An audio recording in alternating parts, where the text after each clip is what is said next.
Hello दोस्तों, आप सभी का स्वागत है आपके अपने चैनल बीके स्टडी पॉइंट में।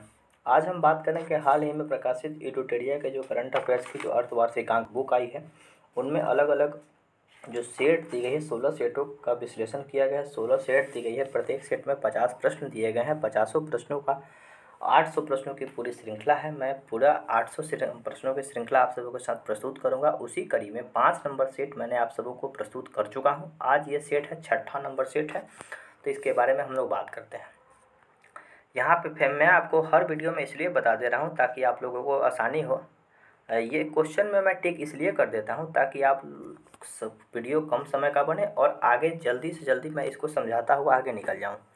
ठीक है ना? तो क्वेश्चन को शुरू करते हैं। आइए, सेट नंबर 5 है। आइए शुरू करते हैं। हाल ही में किसे आरबीआई के डिप्टी गवर्नर के रूप में चुना गया है? आरबीआई की स्थापना 1935 1934 के एक्ट के अनुसार, और आरबीआई के एक गवर्नर और 4 अन्य गवर्नर होते हैं। तो उन्हीं में एक गवर्नर टी रविशंकर को जी को अभी हाल फिलहाल में डिप्टी गवर्नर के रूप में चुना गया है। 8 मई 2021 को वर्चुअल रूप से आयोजित भारत यूरोपियन संघ के नेताओं की बैठक की मेजबानी कौन से देश के द्वारा की गई है? तो पुर्तगाल के द्वारा की गई है, जिसकी राजधानी लिस्बन है। और वर्चुअल रूप से भारतीय और यूरोपीय संघ के नेताओं की बैठक की गई, जिसमें पुर्तगाल होस्ट किया। आगे देखते हैं कि हाल ही में प्रथम राज्य कौन बना जो real time digital flood reporting and information management system FRIMS का शुभारंभ किया। तो ये असम के द्वारा शुरू की गई है कि real time digital flood report, यानी कि जब बाढ़ आएगा उसी समय आपको रिपोर्ट दी जाएगी। यानी कि एक मैनेजमेंट सिस्टम बनाया है बाढ़ से, मतलब कि बाढ़ की रिपोर्ट देने के लिए। तो असम है। असम में भी बहुत ज़्यादा बाढ़ आता है। जिस तरह से बिहार में बाढ़ आता है, उसी तरह से असम में बाढ़ आता है, क्योंकि असम नॉर्थ ईस्ट राज्य के बीच में पड़ता है और सब साइड में पहाड़ है। बीच वाला जो जगह है समतल है, तो पहाड़ से पानी और समतल में आ जाता है, इसलिए असम हमेशा बाढ़ से ग्रस्त होता है। बाढ़ असम में बहुत ज़्यादा आता है, तो इसीलिए इस उद्देश्य से असम ने किया है। ला पैरोज जो है नौसैनिक अभ्यास है, जो कि क्वाड किस देश के द्वारा किए गए जो क्वाड में भाग लिया है? तो क्वाड नामक एक संगठन बनाया गया है, जो कि जिसमें 4 देश हैं। क्वाड का मतलब 4 ही होता है: भारत, जापान, ऑस्ट्रेलिया और अमेरिका। तो ये ला पैरेज नामक जो नौसैनिक अभ्यास है, नेवी का अभ्यास है, जो कि फ्रांस के द्वारा किया गया है। भारत का पहला कृषि आधारित सोलर प्लांट। तो कृषि आधारित सोलर प्लांट जो है ना, ये राजस्थान के द्वारा लगाया गया है। एक कुसुम योजना है, जो कि केंद्र सरकार की योजना है, जो कि सोलर पंप लगाने से संबंधित है। सोलर से खेतों में पानी किसान को पहुंचाया जाए, उसी दृष्टिकोण में ये पहला कृषि आधारित सोलर पंप है, जो कि राजस्थान सरकार के द्वारा लगाई गई है। 22 मार्च 2021 को विश्व जल दिवस। तो विश्व जल दिवस कब है? तो 22 मार्च। तो 2021 को केंद्र सरकार के द्वारा की एक और योजना शुरू की गई, कैच द रेन जो योजना है 22 मार्च को ही शुरू की गई थी, जल दिवस के अवसर पर केंद्र सरकार के द्वारा। विश्व कैंसर दिवस। तो 4 फरवरी को विश्व कैंसर दिवस मनाया जाता है। इसकी जो थीम रखी गई है 2021 में, I am and I will. हाल ही में प्रकाशित है एक पुस्तक है, यहाँ देख लेते हैं। मैं फिर से यहाँ पुस्तक है कि the little book of encouragement. ये पुस्तक है दलाई लामा के द्वारा लिखी गई है, इसलिए इसको याद रखिएगा।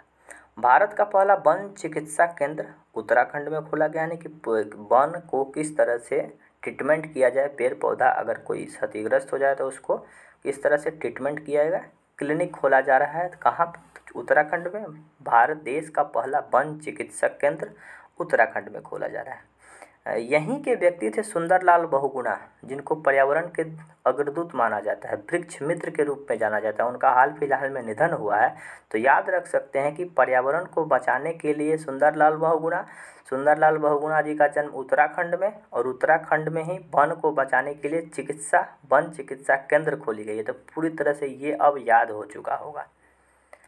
फरवरी 2021 में भारत सरकार ने किस खाड़ी देश के साथ अक्षय ऊर्जा को बढ़ावा देने के लिए समझौता किया? तो हर सेट में एक देश के साथ समझौता का लिए बात चल रही है। कल हमने बात किया था कि जल को बचाने के दृष्टिकोण से, जल संरक्षण के लिए ज से जापान से हमने समझौता किया। कृषि के लिए इजराइल से समझौता किया, सोलर के लिए कजाकिस्तान से समझौता किया, और अक्षय ऊर्जा जिसका क्षय नहीं होता है उसको अक्षय ऊर्जा कहा जाता है, और अक्षय ऊर्जा के लिए बहरीन से समझौता किया है। बहरीन की राजधानी कहाँ है? तो मनामा है। हम लोग देख लेते हैं राजधानी। तो कुवैत की कुवैत सिटी है, कतर का दोहा है, यूएई का अबू धाबी है। राजधानी भी याद हो गया। हिंदी भाषा के लिए साहित्य अकादमी पुरस्कार किसे प्रदान किया गया? तो हिंदी भाषा के लिए साहित्य अकादमी पुरस्कार 2020 अनामिका को प्राप्त हुआ है। उत्तराखंड में ग्लेशियर टूटने से 520 मेगावाट के तपोवन विष्णुगढ़ परियोजना क्षतिग्रस्त हो गई। वो किस नदी पे बनाई गई है? तो तपोवन विष्णुगढ़ जो परियोजना है धौली गंगा पे बनाई गई है, जहाँ पे अभी ग्लेशियर टूटने से 520 मेगावाट बिजली के लिए काम की जा रही थी, तो वो क्षतिग्रस्त हो चुका है, जो कि धौली गंगा नदी के ऊपर बनाई जा रही थी। किस राज्य सरकार ने आयुष्मान भारत योजना के तहत गोल्डन कार्ड बनाने की घोषणा की? तो आयुष्मान भारत योजना के तहत गोल्डन कार्ड ये उत्तर प्रदेश सरकार के द्वारा बनाई गई। कल हमने चर्चा किया था कि किसान की आय को दोगुना करने के लिए उद्देश्य से कृषि कल्याण योजना उत्तर प्रदेश के द्वारा ही शुरू की गई है। और आयुष्मान भारत के लिए तो जो केंद्र सरकार की योजनाएं हैं उसको और अच्छे तरीक़ा से इम्प्लीमेंट करने के लिए राज्य सरकार काम करती है, और उसी दिशा में ये काम कर रही है। मार्च 2021 में जारी आर्थिक स्वतंत्रता सूचकांक में कौन सा स्थान प्राप्त हुआ? तो आर्थिक स्वतंत्रता सूचकांक में 112वां नंबर प्राप्त हुआ है भारत को। हाल ही में जारी एक रिपोर्ट के अनुसार दुनिया का सर्वाधिक सुरक्षित सड़कें किस देश के पास है? नार्वे के पास है। सुरक्षित सड़कें जो है किसके पास है? नार्वे के पास है। नार्वे की राजधानी ओस्लो। नार्वे को मध्य रात्रि का देश भी कहा जाता है। संस्कृति एवं पर्यटन मंत्रालय द्वारा हाल ही में 11वां राष्ट्रीय संस्कृति महोत्सव तो पश्चिम बंगाल में संस्कृति महोत्सव मनाया गया। यहाँ फिर से हम लोग देख लेते हैं और बड़ा कर लेते हैं थोड़ा सा। Central bank of India CBI के नए एमडी और सीईओ के रूप में किसे नियुक्त किया गया है? तो मातम वेंकट राव को सेंट्रल बैंक सीबीआई के नए एमडी और सीईओ लॉन्च किया गया है बोल रहे मतलब कि उनको अपॉइंटमेंट किया, नियुक्त किया गया। जनवरी 2021 में भारत सुरक्षा परिषद का अस्थायी सदस्य बना, यानी कि यूएनओ में अस्थायी सदस्य के रूप में ये बना है। उनमें से कौन सा कथन सत्य है? भारत 2 वर्षों के लिए अस्थायी सदस्य बना, सही है। भारत 8वीं बार अस्थायी सदस्य बना है, एक बिल्कुल सही है। भारत के साथ अन्य 4 देश नार्वे, मेक्सिको, आयरलैंड और केन्या जो कि 4 देश जो है अस्थायी सदस्य के रूप में बने हैं। मैं आपको बताता हूँ कि संयुक्त राष्ट्र संघ में 5 अस्थायी सदस्य यानी परमानेंट मेंबर होते हैं। कौन कौन सा? तो ट्रिक है ABCFR, A से अमेरिका, B से ब्रिटेन, ABC से चाइना, F से फ्रांस और फ्रांस इसके बाद इंग्लैंड। 5 देश जो है ये अस्थाई हैं, लेकिन अस्थाई सदस्यों का कार्यकाल तो परमानेंट होता है, वो लोग बदलते नहीं हैं। और अस्थाई का सदस्यों की संख्या 15 होती है, जिनका कार्यकाल 2 साल का होता है। भारत 8वीं बार सदस्य बना है और भारत के साथ साथ 4 देश और सदस्य बने हैं। आगे क्वेश्चन देखते हैं कि नए वर्ष के अवसर पे किस देश के प्रधानमंत्री ने अपने राष्ट्रगान के शब्दों को बदला? तो ऑस्ट्रेलिया का जो राष्ट्रगान है ना, वहाँ के कुछ शब्द बदले गए हैं, तो इसको ध्यान रखना होगा। बहुत अच्छा क्वेश्चन था, मैंने मतलब कि बहुत ज़्यादा चर्चा में रहा भी है कि ऑस्ट्रेलिया के प्रधानमंत्री स्कॉट मॉरिसन के द्वारा राष्ट्रगान का कुछ शब्द है ना जिसको बदला गया है। आगे क्वेश्चन देखते हैं कि कौन सी भारतीय क्रिकेट खिलाड़ी अंतर्राष्ट्रीय क्रिकेट में 10,000 रन बनाने वाली पहली खिलाड़ी बन गई? तो मिताली राज, जो कि भारतीय टीम की कैप्टन भी है। तो मिताली राज जो कि 10,000 अंतर्राष्ट्रीय क्रिकेट में बनाने वाली पहली भारतीय महिला खिलाड़ी बन गई है। किस राज्य सरकार ने वर्ष 2021 में शिक्षा के वर्ष के रूप में घोषित किया है? तो शिक्षा के वर्ष के रूप में अरुणाचल प्रदेश 2021 को घोषित किया है। मार्च 2021 में किस राज्य ने 3 राष्ट्रीय उद्यानों को नाइट सफारी की शुरुआत की? राष्ट्रीय उद्यान में नाइट सफारी की शुरुआत की, तो मध्य प्रदेश सरकार के द्वारा नाइट सफारी यानी रात में घूमने का काम किया है, तो वो मध्य प्रदेश सरकार के द्वारा की गई है। निम्नलिखित में से किस कंपनी ने दुनिया के सबसे बड़े हवाई जहाज उड़ान परीक्षण पूरा किया? हाँ, ये बहुत इंपॉर्टेंट क्वेश्चन है कि किस कंपनी द्वारा दुनिया के सबसे बड़े हवाई जहाज का उड़ान परीक्षण किया है? तो स्ट्रेटो लॉन्च के द्वारा ये अमेरिका की निजी कंपनी है जो कि सबसे बड़े जहाज उड़ाने का काम पूरा किया है। खेलो इंडिया विंटर गेम में कौन सा केंद्र शासित प्रदेश प्रथम स्थान रहा? तो खेलो इंडिया विंटर गेम कहाँ पे हो रही है? तो गुलमर्ग में हो रही है, जम्मू कश्मीर में। वहीं पर ये हो भी रही है और ये प्रथम स्थान पे भी रहा। All India open badminton championship का खिताब नोजोमी ओकुहारा महिला खिलाड़ी है जो कि बैडमिंटन से संबंधित है, उन्होंने इस चीज़ को जीत लिया है। आगे क्वेश्चन देखते हैं कि 5 दिवसीय राष्ट्रीय बागवानी मेला 2021 का आयोजन बेंगलुरु को कहा जाता है। बेंगलुरु को भारत का बगीचा कहा जाता है, तो बगीचा से संबंधित बागवानी मेला जो है ये बेंगलुरु में शुरू की गई है। और मैं आपको बता दूं कि फूल का सबसे ज़्यादा उत्पादन बेंगलुरु में ही होता है। फरवरी 2021 में किस राज्य में जलाभिषेक जल संरक्षण अभियान शुरू किया? तो मध्य प्रदेश में जलाभिषेक जल संरक्षण अभियान शुरू किया गया है। हाल ही में जारी ई छावनी पोर्टल किस मंत्रालय के द्वारा जारी की गई? तो रक्षा मंत्रालय के द्वारा। छावनी से संबंधित, छावनी जितनी होता है सैनिक की छावनी बोला जाता है, तो रक्षा मंत्रालय से संबंधित इसको याद रख सकते हैं। हाल ही में केंद्रीय पर्यावरण, वन और जलवायु परिवर्तन मंत्रालय प्रकाश जावड़ेकर ने किस केंद्र शासित प्रदेश में अटल पर्यावरण भवन का उद्घाटन किया? तो यह लक्षद्वीप में पर्यावरण मंत्री प्रकाश जावड़ेकर अटल पर्यावरण भवन लक्षद्वीप में बनाए हैं। मध्य प्रदेश सरकार ने हाल ही में होशंगाबाद शहर का नाम परिवर्तित करके नर्मदापुरम रखा है। होशंगाबाद शहर का नाम बदल के नर्मदापुरम रखा गया है। हाल ही में किस देश ने संयुक्त राष्ट्र मानवाधिकार परिषद एवं पेरिस जलवायु समझौते को पुनः शामिल किया? अमेरिका जो बिडेन के नेतृत्व में शामिल हुआ। मैं आपको बता दूं कि पेरिस जलवायु समझौता जलवायु परिवर्तन से संबंधित एक संगठन है, एक मतलब कि डील हुई थी, 2015 में डील हुई थी और उसमें डोनाल्ड ट्रंप इससे बाहर निकल चुके थे और फिर से ये अमेरिका का जो बिडेन के नेतृत्व वाली जो सरकार है, जो कि डेमोक्रेटिक पार्टी की सरकार है, वो शामिल हो चुका है। और डोनाल्ड ट्रंप रिपब्लिकन पार्टी की सरकार है, रिपब्लिकन पार्टी से संबंधित है। हाल ही में किस देश ने दुनिया के पहले ऊर्जा द्वीप का निर्माण किया गया? तो डेनमार्क जो कि ऊर्जा द्वीप का निर्माण किया है। एनर्जी द्वीप बना के वहाँ से कोई जैसे बीच समुद्र में द्वीप बना दिया, द्वीप बनाने के बाद पवन चक्की लगा दिया, वहाँ से एनर्जी स्टोर कर रहा है, तो द्वीप वाली एनर्जी हो गई। हाल ही में किस संस्था ने कोविड-19 के कारण वर्ष 2020 को वर्ष ईयर ऑफ द रिकॉर्ड यहाँ विश्व पर्यटन की सबसे ज़्यादा अगर बाधित हुआ है ना, सबसे ज़्यादा कोविड में बाधित हुआ है तो विश्व पर्यटन यानी पर्यटन सबसे ज़्यादा बाधित हुआ है, तो इसीलिए ये बात की गई है। हाल ही में किस भारतीय मूल के व्यक्ति को नासा का कार्यकारी प्रमुख बनाया गया है? तो भारतीय मूल की व्यक्ति भव्या लाल है, जिनको नासा का कार्यकारी प्रमुख बनाया गया। हाल ही में किस देश ने कजाकिस्तान के बैंकोनूर में अपना पहला आर्कटिक निगरानी ऐप लॉन्च किया है? आर्कटिक एम जो ये लॉन्च है ना, ये कजाकिस्तान में लॉन्च की गई है, जो कि रूस के द्वारा। आर्कटिक एम जो है उपकरण लॉन्च की गई है, निगरानी उपग्रह है, खोजी उपग्रह है, जो कि रसिया के द्वारा की गई है। हाल ही में किस देश ने 2030 तक दुनिया के सबसे बड़े पवन ऊर्जा संयंत्र बनाने की घोषणा की है? तो दक्षिण कोरिया है, जिसकी राजधानी सियोल है, जो कि सबसे बड़ा पवन ऊर्जा संयंत्र स्थापित करने की बात कर रहा है। किस कंपनी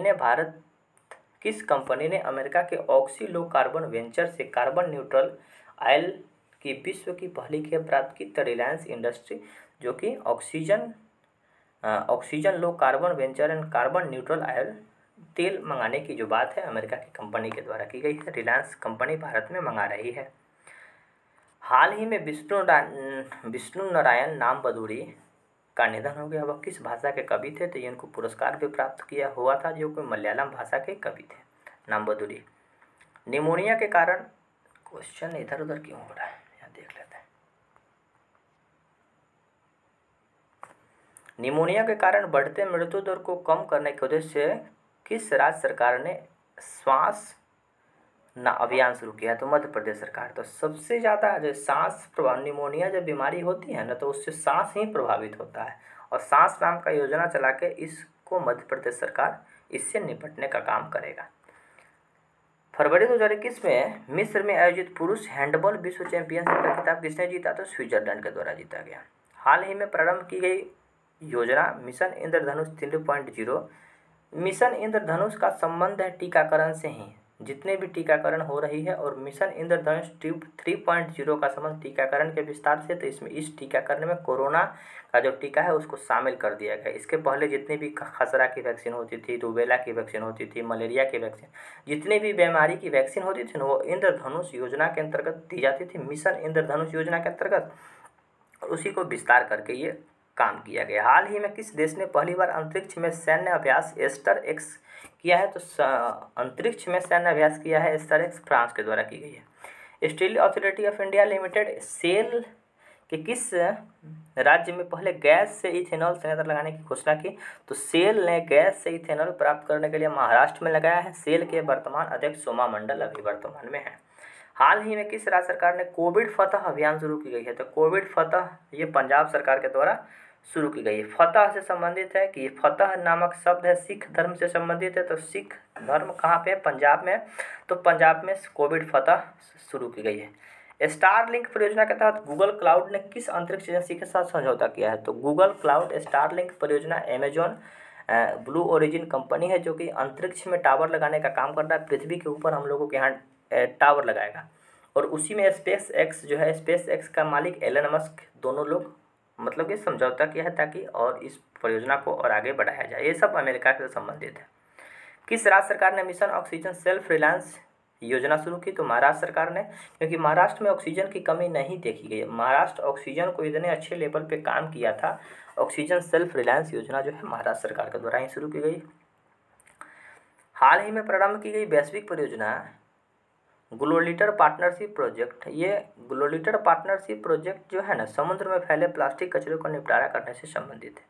क्वेश्चन नंबर देखते हैं कि 48 है। कृषि साख के लिए कितना लक्ष्य बजट 2021-22 में रखा गया। तो 16.5 करोड़ रुपया कृषि साख के लिए, 16.5 करोड़ रुपया। बीमा क्षेत्र में प्रत्यक्ष विदेशी निवेश FDI की जो 49% से बढ़ा के 74% की गई है, जो कि बहुत महत्वपूर्ण क्वेश्चन है। बीमा क्षेत्र में जितनी भी कंपनियां थी उसमें FDI रखा जाता था 49% रखा जाता था, और अब उसको बढ़ा के 74% कर दी गई है। 2020-21 में आर्थिक सर्वेक्षण की थीम क्या थी। तो सेविंग लाइट्स एंड लाइवलीहुड। तो आज की वीडियो में इतना ही, फिर हम लोग मिलेंगे आगे सेट नंबर 7 को लेके। तो ये सब वीडियो कैसा लग रहा है, और धीरे धीरे अपना परिवार बड़ा होगा और हम लोग और अच्छे तरीक़ा से काम करेंगे। वीडियो में थोड़ी सी कठिनाई हो रही, वीडियो और अच्छा तरीक़ा से बनेगा। धीरे धीरे जुड़िए हमसे। सभी प्रतियोगी परीक्षा की तैयारी चैनल पर कराई जाएगी। धन्यवाद, फिर मिलते हैं अगली वीडियो में।